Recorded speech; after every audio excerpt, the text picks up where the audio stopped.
tại sao mấy đứa đi thi Hoa hậu về cứ muốn vào VTV làm thế nhở? Cho đến thời điểm nói chuyện với chị đấy vào lúc đấy ấy, là mình cũng đã thể hiện ra là mình không chỉ đến đây để muốn lên hình rồi cơ mà. Mình không chỉ muốn fame mà mình cũng nỗ lực rồi mà.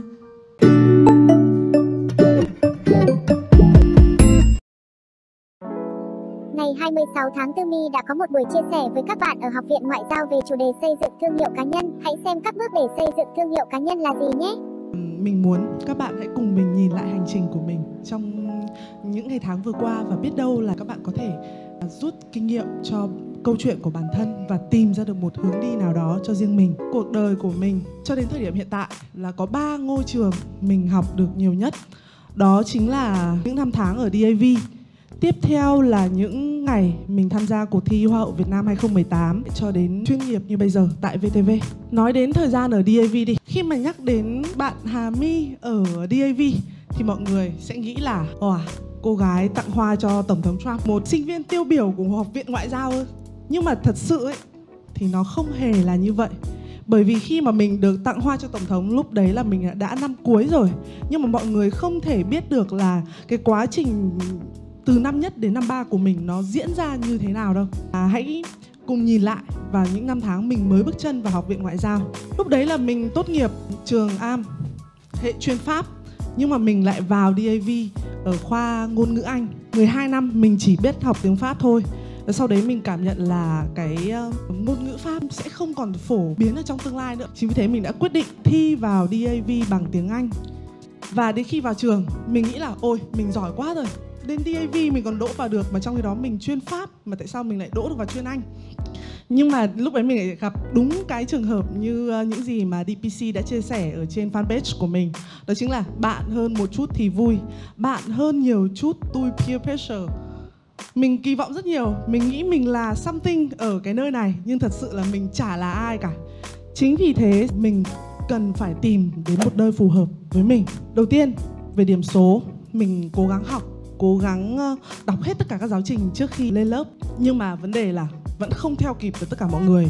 Bởi vì các bạn ở đây cảm giác như kiểu là trên thông thiên văn dưới tường địa lý, ai cũng biết hết tất cả mọi thứ, mà mình thì như kiểu là đến bây giờ mình mới bắt đầu quan tâm đến lịch sử của Việt Nam hay là quan tâm đến lịch sử của thế giới, thì làm sao mà mình có thể bắt kịp các bạn được. Tiếp theo là tiếng Anh đi. Thì mình cũng cảm thấy mình còn năng khiếu tiếng Anh, bởi vì mình rõ ràng học chuyên Pháp nhưng mà mình lại thi được tiếng Anh. Nhưng mà cuối cùng thì các bạn ấy toàn IELTS 8.5 với cả 8.0 ấy, làm sao mà mình có thể đuổi kịp được. Vậy thì bây giờ không phải là học thuật nữa đi, tham gia vào những câu lạc bộ đi, những cái thứ ngoại khóa đi. Thì chia sẻ với các bạn là thời gian đấy là mình 80 cân mà với chiều cao 1m76 như này, mình rất là tự ti về ngoại hình, cho nên là đến với đam mê gọi là thầm kín là nhảy nhót mình cũng không dám tham gia. Tiếp theo là MC đi. Cái thời điểm năm 2014 đấy, câu lạc bộ MC là một trong những nơi mà mình nghĩ là mình không thuộc về nhất. Và cuối cùng là lễ tân ngoại giao. Mình nghĩ là đây là một câu lạc bộ rất là hay, nhưng mà những cái tiêu chuẩn và mình nghe nói cũng như mình đọc ở trên confession vào cái thời đấy là câu lạc bộ lễ tân ngoại giao phải là các bạn xinh xắn, nhỏ nhắn, rồi là có ngoại hình đủ các thể loại. Thế là mình lại một lần nữa, thôi tôi chui về với cái hang ổ của tôi thôi, tôi chả phù hợp với bất kỳ một nơi nào hết. Thì mình thấy cái câu này lấy ra rất là chuẩn này. Học sao cho hết đêm dài, khi tìm không nổi một vài đam mê. Học cũng không được mà đam mê cũng chả tìm thấy. Thế là cuối cùng mình làm gì? Trong 4 năm đại học đấy, mình chơi trong vòng 4 năm đấy. Nhưng mà lúc mà mình ở nhà thì mình làm gì? Mình xem phim. Trên mạng có phim gì là mình xem hết.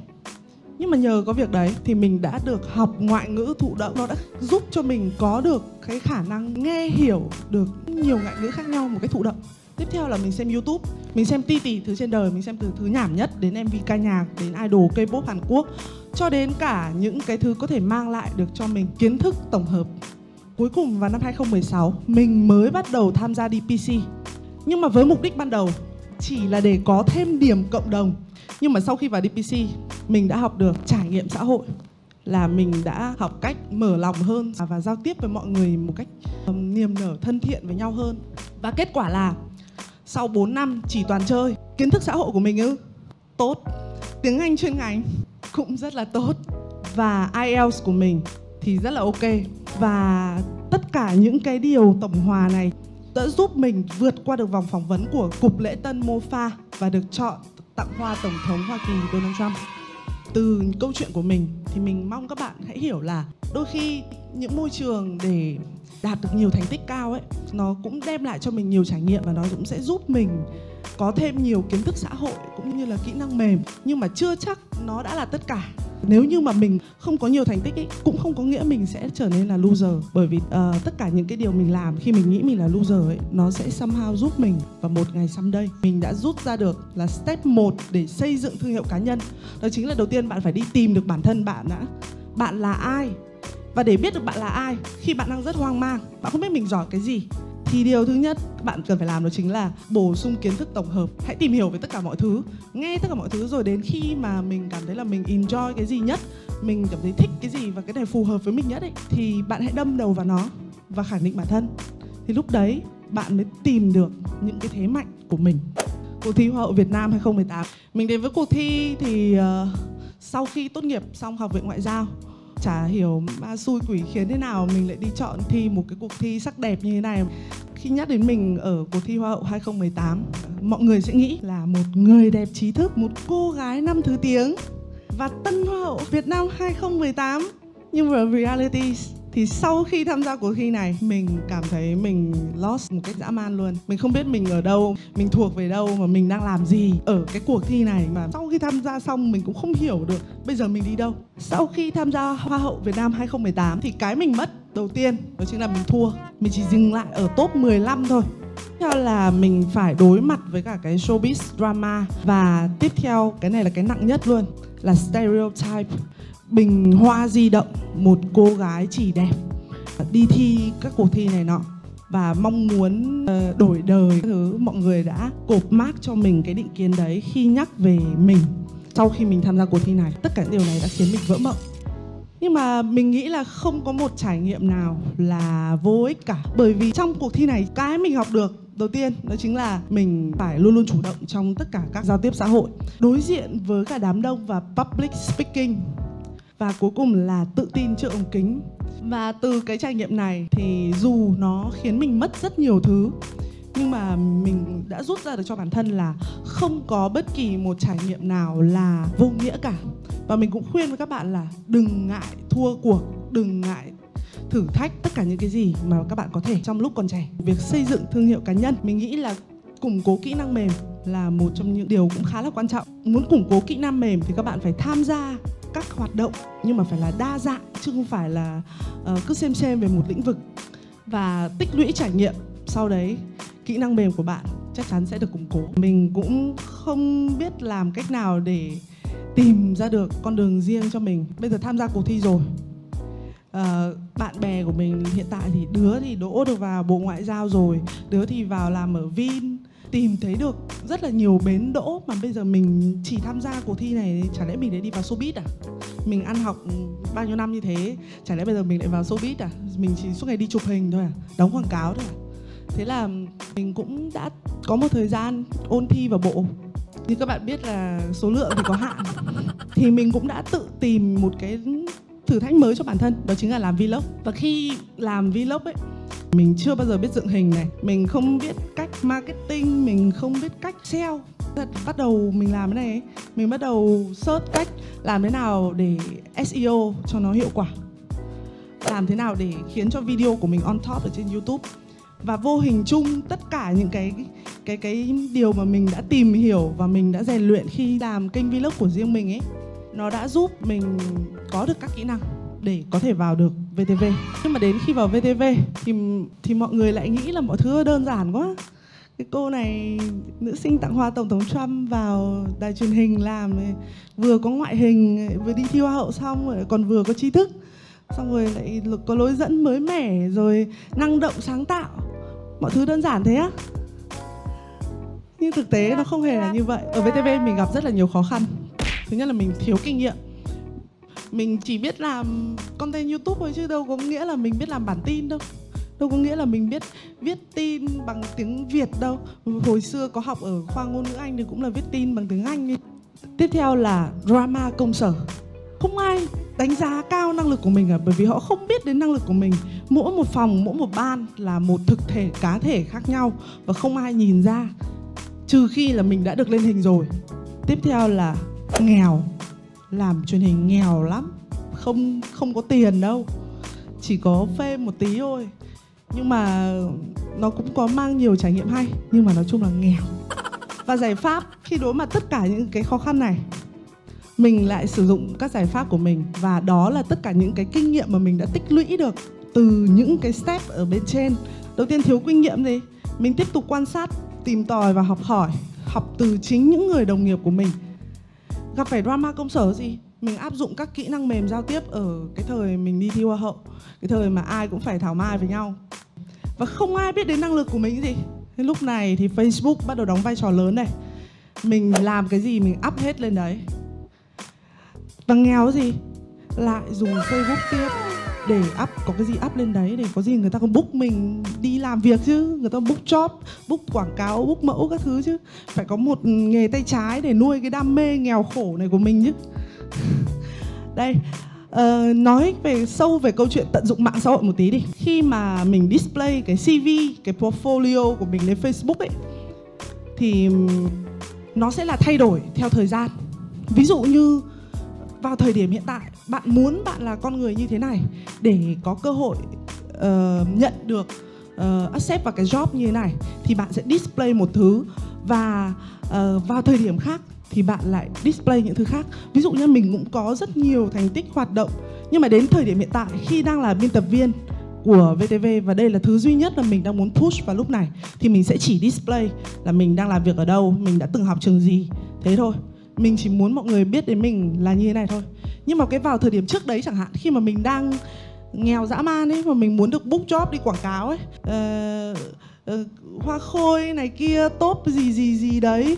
Và mình cũng đã quan sát khá nhiều bạn sinh viên ngoại giao là cứ có làm được cái gì là bày hết lên đây như một nồi lẩu ấy.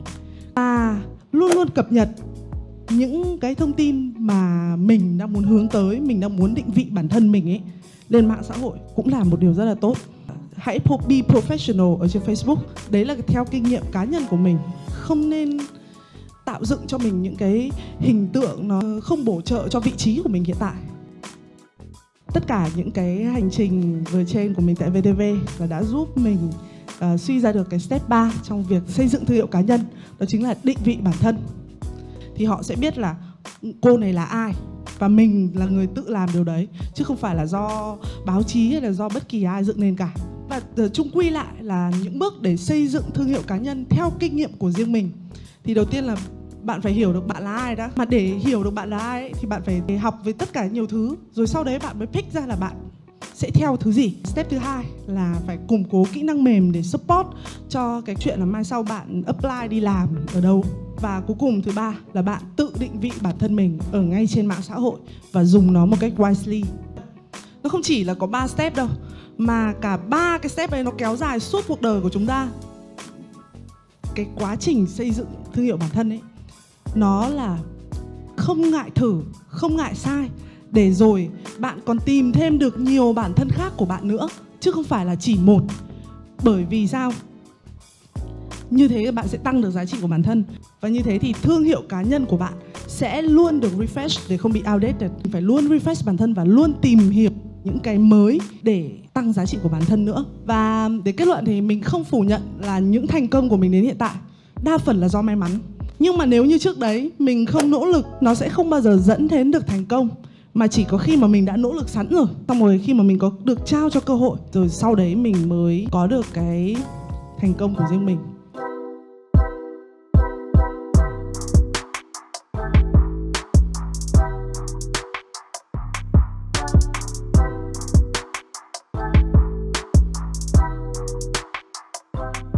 Tại sao mấy đứa đi thi Hoa hậu về cứ muốn vào VTV làm thế nhở? Nói câu đấy đấy. Thế các bạn nhìn thì cũng đúng đi. Thì ai đi thi có mác Hoa hậu về cũng mò vào đấy làm. Nhưng mà mình nghĩ là có nghĩa là với sự nỗ lực của bản thân mình cho đến thời điểm nói chuyện với chị đấy vào lúc đấy ấy, là mình cũng đã thể hiện ra là mình không chỉ đến đây để muốn lên hình rồi cơ mà. Mình không chỉ muốn fame mà mình cũng nỗ lực rồi mà. Mình cũng đến đấy from 9 to 5 mà. Chứ không phải là mình chỉ đến để mình dẫn xong mình đi về đâu. Thế mà mình lại nhận được những câu đấy. Và cái lời đấy nó làm cho mình rất là tổn thương. Rất là kiểu đấy, cái bình hoa di động đấy. Cái stereotype mà mình nói là sau khi mà mình mất sau cuộc thi Hoa hậu ấy, nhiều lúc mình nghĩ mình tuyệt vọng, mình chỉ muốn là ước gì hồi đấy mình không đi thi Hoa hậu. Thì mình lúc này cái thứ stereotype không còn là stereotype nữa, mà là mọi người sẽ nghĩ là đây là cô gái tặng hoa tổng thống Trump chứ không phải là top 15 Hoa hậu Việt Nam. Đây là một DAVer, đây là cô gái nhiều ngoại ngữ. Nhưng mà mình nhận ra là cái định kiến của tất cả mọi người sẽ không bao giờ biến mất. Mà nhất là trong một cái môi trường competitive như thế, thì họ sẽ luôn luôn tìm ra được yếu điểm của mình để dìm mình xuống. Và cái việc duy nhất mình làm lúc đấy đó chính là cải thiện cái năng lực sản xuất của mình. Bởi vì vị trí của mình là biên tập viên, đúng không? Thì phải là sản xuất tin bài, sản xuất sản phẩm của mình. Sản phẩm của mình được nhiều người mến mộ, được nhiều lượt view, được nhiều theo dõi và có tính chuyên môn cao. Thì đấy là đã có thể dập tan được những cái định kiến của người ta về bản thân mình rồi. Và sau đấy là mình áp dụng y những gì mình vừa nói ở trong cái step xây dựng thương hiệu cá nhân ấy. Mình tận dụng mạng xã hội. Mình làm được sản phẩm nào tốt, mình up lên đấy. Tất cả mọi người, đồng nghiệp từ các phòng ban này kia đều nhìn ra được là sản phẩm con này là tốt, sản phẩm con bé này làm tốt. Mặc dù mới ít năm kinh nghiệm thôi, nhưng mà chất lượng và lượng view bằng các anh chị lâu năm rồi, thậm chí còn hơn. Thế là mình không cần phải giải thích hay là đôi co với những cái lời nói đấy bất kỳ một lần nào nữa. Bởi vì họ sau đấy, đến thời điểm hiện tại nhá, họ đã chuyển một cái nhìn khác về bản thân mình rồi. Mình chả ai làm gì của mình nữa. Trong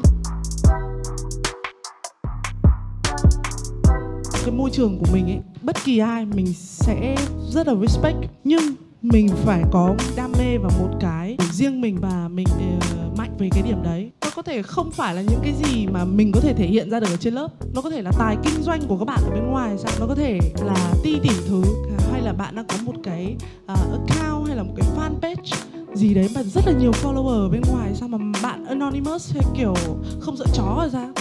Kiểu bạn viết được content kiểu đấy. Ý của mình ở đây là hãy thử tìm một cái ngách riêng và thật sự làm nó với lòng đam mê ấy. Thì rồi tất cả những cái điều áp lực kia, tất cả những bạn kia ấy, mình sẽ luôn cảm thấy respect người ta ở trong cái lĩnh vực của người ta. Rồi người ta cũng sẽ phải respect mình ở trong cái lĩnh vực của mình. Thì gì đấy?